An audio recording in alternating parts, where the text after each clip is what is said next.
as U.S. investigators probe whether President Donald Trump's campaign orchestrated a Russia-friendly change to the Republican Party platform last summer. 3 senior Capitol Hill aides, including Speaker Paul Ryan's chief of staff, may have answers about how the episode unfolded.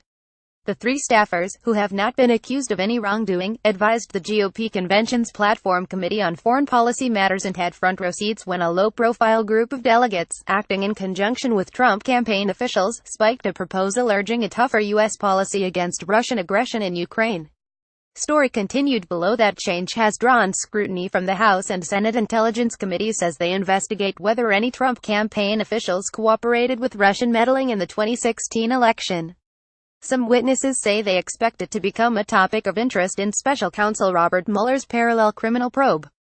Spokespeople for the offices of 2 of the staffers told Politico they have not been in contact with Mueller or his team. But Ryan's top aide, Jonathan Burks, would neither confirm nor deny whether he had heard from the special counsel. "I'm not going to have any comment," he said.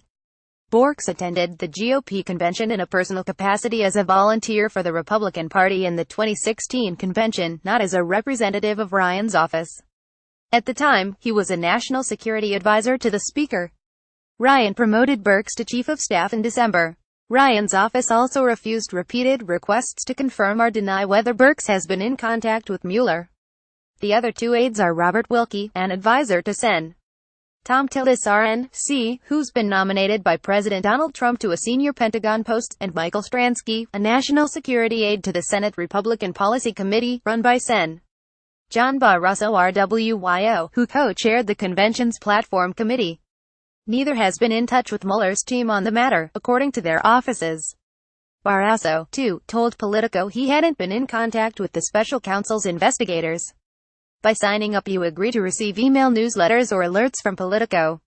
You can unsubscribe at any time. The killed language called for the U.S. to supply weapons to Ukrainian government forces fighting Russian-backed separatists in the country's east.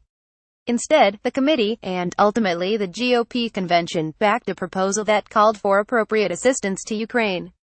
Senate Intelligence Committee Chairman Richard Burr signaled last month that the platform episode was not a top priority for his panel. Burr said the committee had interviewed every person involved in the drafting of the campaign platform and felt campaign staff was attempting to implement what they believed to be guidance to be a strong ally in Ukraine but also leave the door open for better relations with Russia. But House investigators appear to have a more active interest. When former Trump campaign foreign policy advisor Carter Page appeared before the House Intelligence Committee earlier this month, the committee's top Democrat, Rep. Adam Schiff of California, asked whether Page had communicated with campaign officials about the change to the platform. Schiff read aloud from an email in which Page congratulated campaign staff on the change. As for the Ukraine amendment, excellent work, Page, who has been accused of concealing his contacts with Russians, wrote in an email to other campaign foreign policy advisors.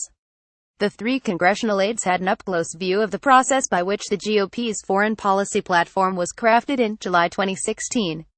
Burks, Stransky and Wilkie sat at a side table in an underground conference room at Cleveland's Quicken Loans Arena as a committee of convention delegates debated changes to the GOP's position on several foreign policy issues. Trump campaign staffers, including National Security Aide J.D. Gordon, sat at an adjacent table and occasionally intervened when the campaign wanted to express a specific view. Sources who were present said the Ukraine amendment was lumped in with a series of other amendments expected to provoke debate among convention delegates. Some of the more anti-interventionist Republicans on the committee were vocal on the measure, as well as on others regarding military action in Iraq and Syria. The most fervent debate, according to witnesses, came over the issue of gays serving in the military. A source close to Burke said the 3 staffers' jobs were to support the leaders of the convention's Foreign Policy Subcommittee in running the committee and processing the proposals for amendments. Burks primarily worked with the delegates running the meeting: Steve Yates of Idaho, Jim Carnes of Alabama and Ron Rabin of North Carolina. The staffers didn't make decisions on amendments up or down, but did on occasion help delegates redraft or modify their amendments in order to facilitate adoption, the source said.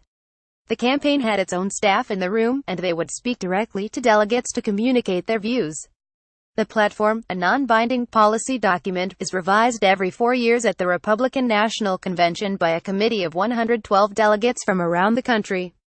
It's viewed primarily as a ministerial exercise, with few real-world ramifications, more about signaling the policy views of the party's base than dictating positions for elected officials to follow. Presidential nominees are not bound to its positions and often publicly oppose them. But the process drew intense scrutiny last summer after reports indicated that campaign aides intervened to help water down the call for lethal aid to Ukraine's pro-Western government. By that time, many leading Republicans in Congress had been harshly critical of the Obama administration for not providing Ukraine with weapons to fend off the Russia-backed separatists. But when California delegate Diana Denman proposed adding the language in support of such a policy, other delegates and Trump campaign staffers in the room objected. Sources in the meeting said Denman's initial proposal never received a vote, in part because it seemed unlikely to have the support to pass. Another delegate offered amended language that seemed to get some heads nodding, one witness recalls. The amended proposal, which included the appropriate assistance language, was adopted and the committee moved on. The process has gained new significance as details emerged about Manafort's ongoing business relationship with a Kremlin-connected Ukrainian oligarch. In addition, a disputed opposition research report on Trump funded by Democrats and compiled by a former British intelligence agent includes a claim that Trump's campaign agreed to weaken U.S. support for Ukrainian forces in exchange for help defeating his campaign rival, Hillary Clinton. In return, the Trump team had agreed to sideline Russian intervention in Ukraine as a campaign issue, according to the dossier, which Trump has dismissed as a fake. Asked last year about the change to the platform, Trump denied any involvement in the decision.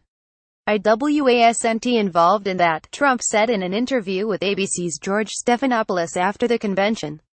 "Honestly, I was not involved. They softened it, I heard, but I was not involved."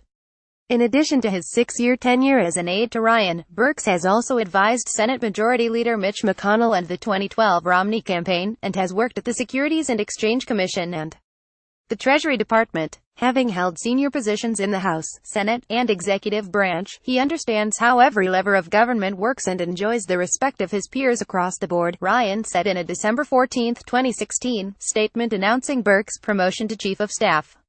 Trump nominated Wilkie in July to be Undersecretary of Defense for Personnel and Readiness. He's been a senior Tillis advisor since the North Carolinian took office in 2015, and he's previously worked as Assistant Secretary of Defense for Legislative Affairs under Secretaries Robert Gates and Donald Rumsfeld. Stransky has worked for the Senate Republican Policy Committee since 2005. Ali Watkins contributed to this report.